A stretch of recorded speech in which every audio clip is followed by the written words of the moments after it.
Robert Greenleaf once said, "The first and most important choice a leader makes is the choice to serve." And John C. Maxwell tells us, people do not care how much you know until they know how much you care. In today's age, it's become clear and uncontestable. Servant leadership is the new standard of leadership. The world's top CEOs and founders apply it in their companies. The world's most respected leadership experts swear by it. If a leader wants his organization to excel, he must be prepared to put others first. As Ken Blanchard puts it, it's all about making the goals clear and then rolling up your sleeves and doing whatever it takes to help people win. In that situation, they don't work for you, you work for them. But how can we ensure we're living up to this new standard in our workplace? And how can we best leverage it to bring our organization to new heights? In this course, we're going to show you how to do exactly that.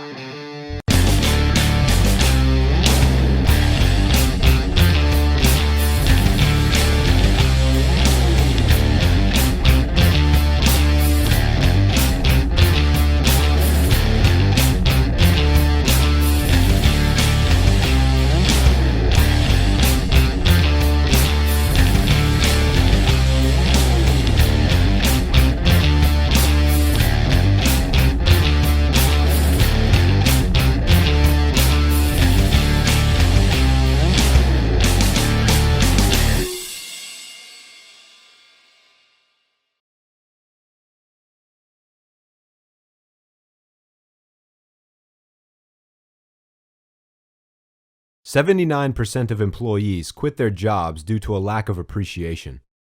A leader not giving out clear directions, not taking time to sit down with employees, and not providing regular feedback were among the top 10 employee complaints in the US.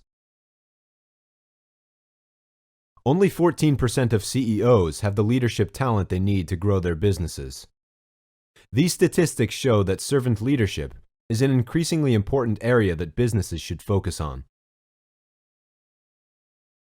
Our course is going to consist of a series of critical discussion points.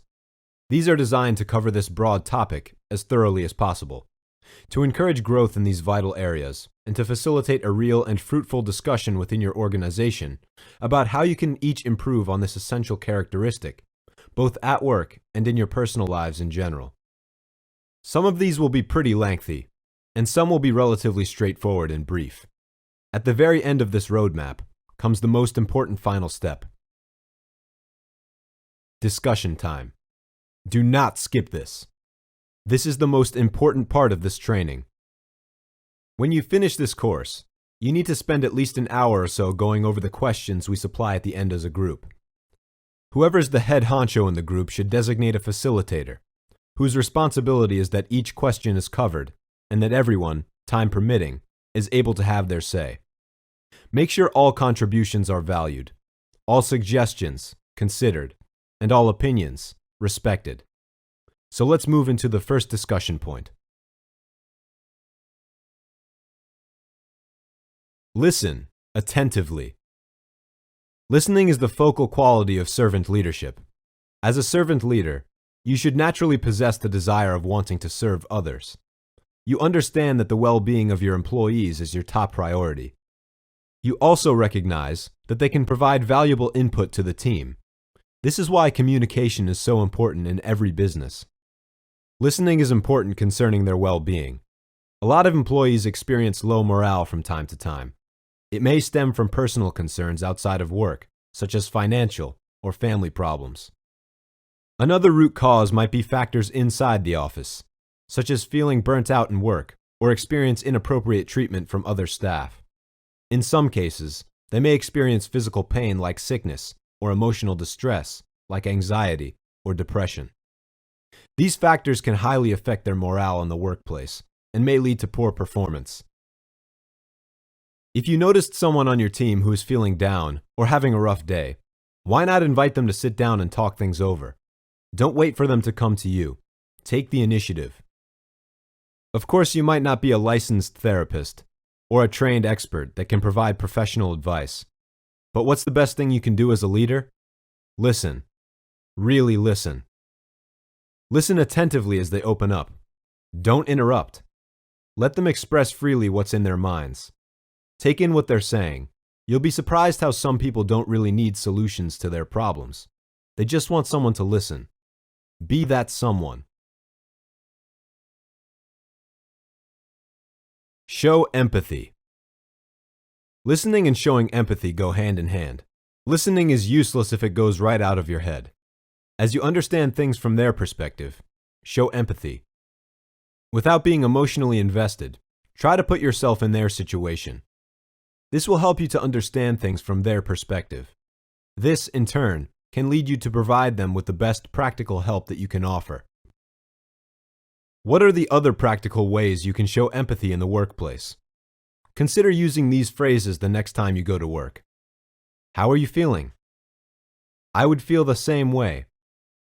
How can I help? Tell me about it. Is there something wrong? Practice self-awareness. A good leader should understand the strengths and weaknesses of their employees, but a great leader recognizes their own positives and negatives too. Self-awareness is a vital trait every servant leader should have.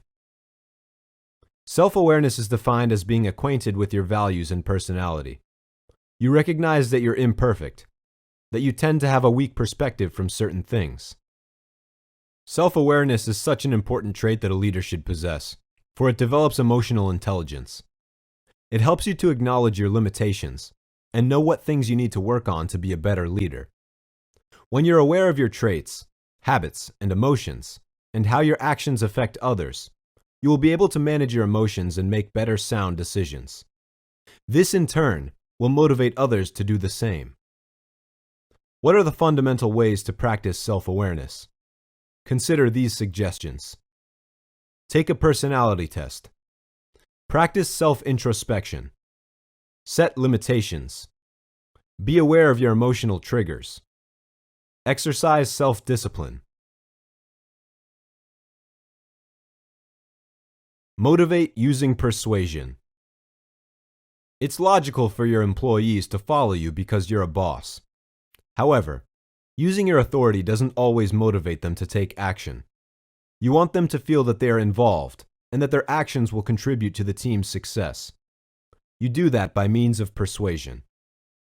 When we hear the word persuasion, maybe the first thing that pops in our minds is the act of deceiving someone, usually by slick sales tactics. But that's not the case for servant leadership.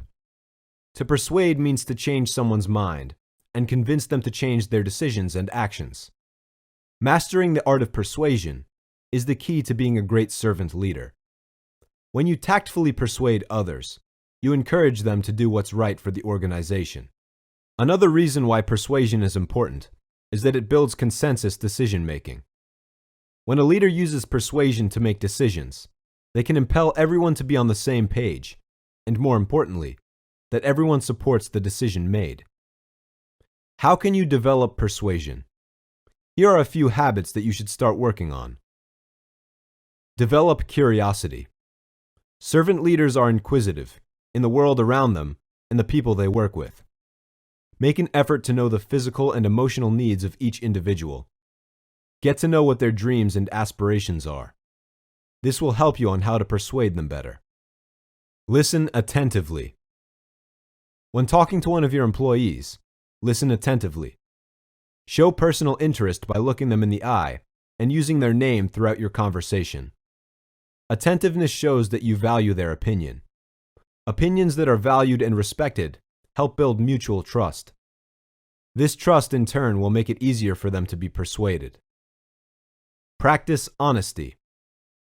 The power of your persuasion and your credibility as a leader is greatly affected by the level of honesty you show to your team. Being dishonest can mislead them and can damage the camaraderie and your overall reputation. As a servant leader, you should strive to be honest at all times, even when the truth hurts. In the end, people will appreciate honest and unbiased feedback. Lead through stewardship.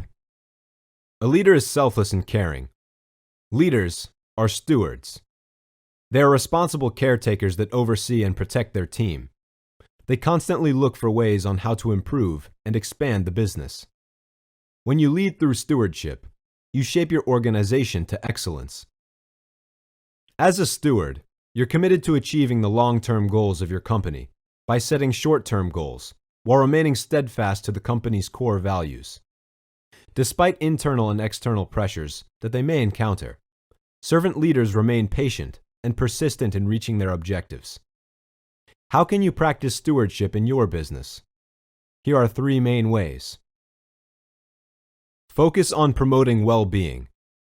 As a leader, you need to make sure that everyone is happy with their job. Find ways to make their work more enjoyable. Sustain camaraderie. Ensure that everyone in your team interacts well with one another. Strive to maintain a healthy synergy in the workplace. Adjust organizational values when needed. As globalization shapes businesses today, you have to make sure that your company's core values are aligned with the evolving culture. Set expectations through conceptualization. Dream big. Aim high. These words define what conceptualization is. When you conceptualize, you're focusing not on the present, but on what lies ahead in the future. Your mission and vision are future-oriented, and your objectives are always inclined to the foreseeable future. Conceptualization isn't a personal quest. Rather, it's built around the people who help you achieve those dreams. To do that, servant leaders should approach individual work relationships as long-term commitments. At the outset of the relationship, expectations should be set, giving them accountability. When employees have ownership to help shape the company's vision, they will find more purpose and meaning to their work. Move forward using foresight. Closely related to conceptualization, foresight is another trait that a servant leader should have. The reason is that we all make mistakes. Errors are inevitable, especially from a business perspective. Mistakes can affect you, but you can use these as a learning experience for you to continue to grow. Learning from mistakes help you to make a better decision in the future. But that's not all. Foresight not only looks in the past, but is also vigilant to current situations. We see constant change every day. Having foresight, you continually look for ways on how to grow your business by gaining insight on past and present events, then extracting these pieces of information so you can continue to adapt in this ever-changing world. Be committed to the employee's growth. As a leader, you understand that individual growth is essential to collective progress. You should be deeply committed to nurturing their personal and professional growth. This can be by means of investing time, money, and resources to help them be matured as a worker, but also as an individual. What are some ways you can support their growth? Here are a few. Delegate tasks. If you have too much on your plate, why not delegate other responsibilities to your team? This will not only save you more time, but also helps develop their skills. Give out stretch assignments. These are tasks beyond their current roles and skills. It's designed to let them think outside the box, allowing them to stretch developmentally. Introduce new networks. As the head of the company, you're in the position to open doors for creating new connections to your employees. Introduce them to other professionals, experts, and mentors. Expanding their network creates a lot of opportunities to receive further support, knowledge, and advice on how to grow personally and professionally. Implement job shadowing. Job shadowing is an activity in which a staff from one area of the organization has the opportunity to work alongside other staff in different areas and gain insight from the experience. You can use job shadowing to train individuals to work alongside more experienced colleagues, so they can learn and grow within their current role. Establish cross-training programs. This program trains an employee to do a different part of the organization. This hands-on approach improves morale, boosts productivity, and promotes growth. Express appreciation. When was the last time you said thank you? You may be so caught up with work that you forget to say some words of appreciation to your hard-working employees. Saying thank you is not just some company prerequisite, nor is it a mere obligation that managers should do. You give recognition because you are grateful. You voice out these words of appreciation because that's what your heart tells you to do. Sadly, a lack of appreciation makes employees feel that their work doesn't matter or that their efforts are unappreciated. This lowers their morale and decreases the level of effort they put into your company. If left untreated, you might end up losing one of your top workers. As a leader, your job is to express these words of appreciation every day. How can you show yourself thankful? One way is by talking to your employees one by one. Sincerely tell them how much they mean to the team and how you value their efforts. Remember, it doesn't have to be flowery and exaggerated. A short yet sincere gesture is enough to get them back on their feet. When you regularly give out employee recognition, you will increase productivity, job satisfaction, employee happiness, retention, loyalty, team culture. Treat employees with respect. Respect is imperative for servant leadership. Treating employees with dignity contributes to their well-being. When you respect employees, they become more alert, creative, and productive, thus resulting in a more positive workplace. So when it comes to showing respect, always remember, treat others the way you want to be treated. You treat your employees with respect when you show courtesy, kindness, and politeness. Avoid micromanaging. Are not quick to judge. Understand their limitations. Listen to their opinions. Are aware of your body language, tone of voice, and demeanor. Treat them fairly and equally. Practice empathy.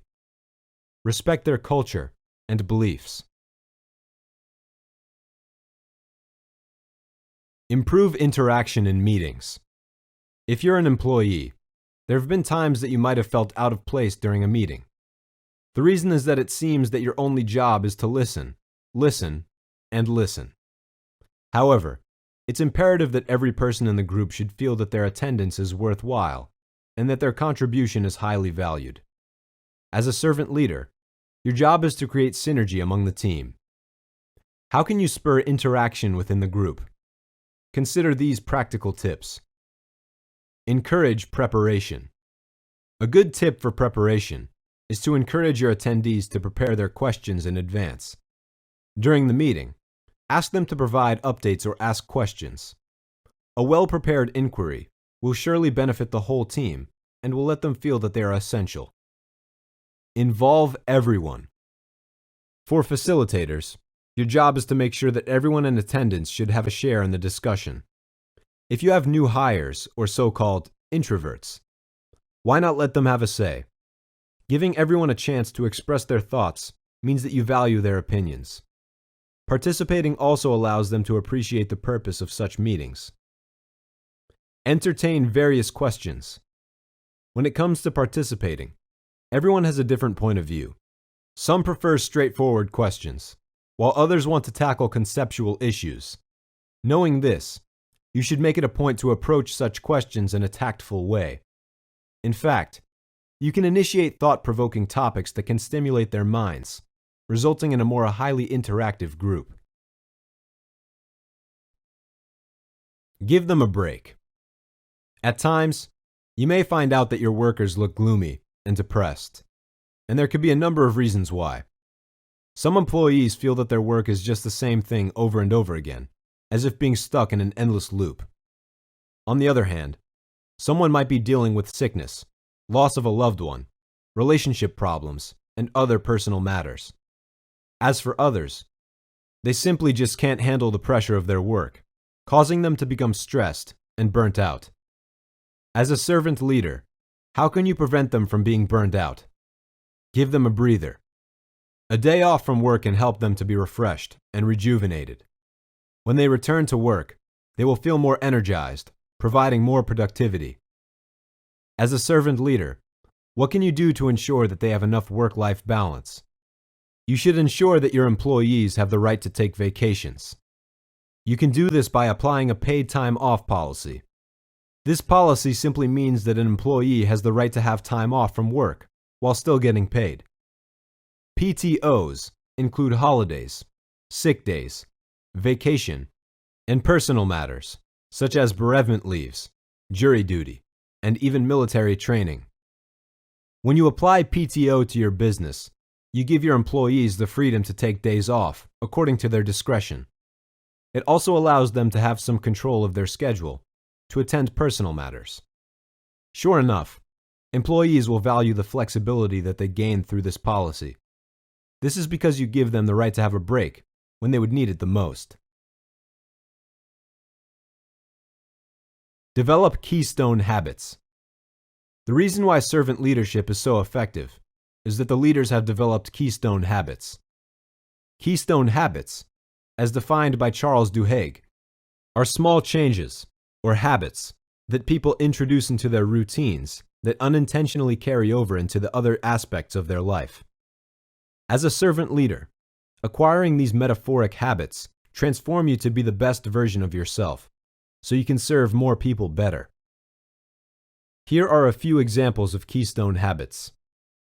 Daily exercise, sleeping early, writing a daily journal, cooking, donating to charity, spending quality time with loved ones, meditation, practicing gratitude.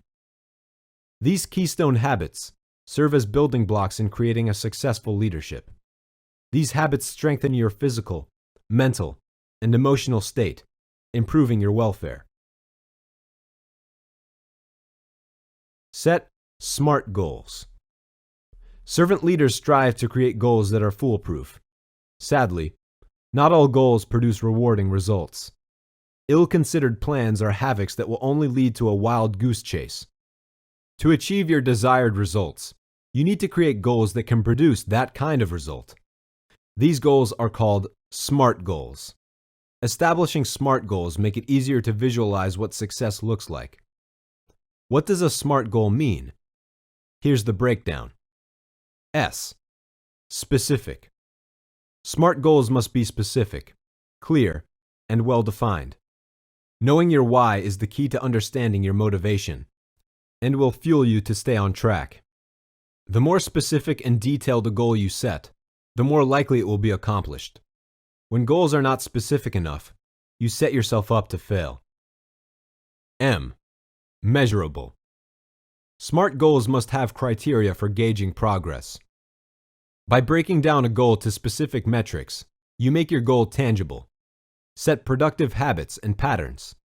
Assess your progress, and know when you've achieved it. Seeing incremental progress towards a goal will also excite and motivate you to stay the course and achieve your goal. A. Achievable. To set yourself up for success, goals must be attainable. This means something outside of your comfort zone, but not so onerous that you set yourself up to fail. Goals should provide a structure, but also leave flexibility. R. Relevant. Goals must be relevant to your priorities. Setting a goal to run a marathon when your greatest dream is to write a book is not relevant. Make sure goals align with your dreams and priorities. Also, consider if achieving your goal will be in your control, or if success will be dictated by external circumstances. T. Time-bound. Set deadlines around your goals, so you can stay focused on achieving them. Rather than simply setting a goal of exercising or eating well, adding a deadline will make the goal more achievable. Deadlines have the added benefit of reflection. It allows time to review progress, thinking about what worked and what didn't. Develop a sense of urgency. A servant leader values time and makes the most out of every second. This is why having a sense of urgency is vital for efficiency. Having a sense of urgency means that you're fully present at the moment. In other words, you're mindful of your current situation and are ready to act promptly and decisively. Though not worrying too much about what may happen in the future, Having a sense of urgency will prevent us from overthinking. Instead, you focus on the present, taking one day at a time. A leader with a sense of urgency understands how fast-paced the business world is, so he or she strives to keep ahead of everyone else. To develop a sense of urgency, you need a proactive approach. A proactive person is like a chess player. In order to win, you need to think a few steps ahead. The same is true in dealing with tasks. In order to manage time, you need to think ahead to see what needs to get done. Discipline. Urgency starts in the mind. Discipline requires tremendous self-control. When you are locked into your goals, you won't get distracted. Optimism and determination. Optimism provides confidence when things get tough, while determination provides courage to keep moving forward. And now, it's discussion time, the most important part of this training.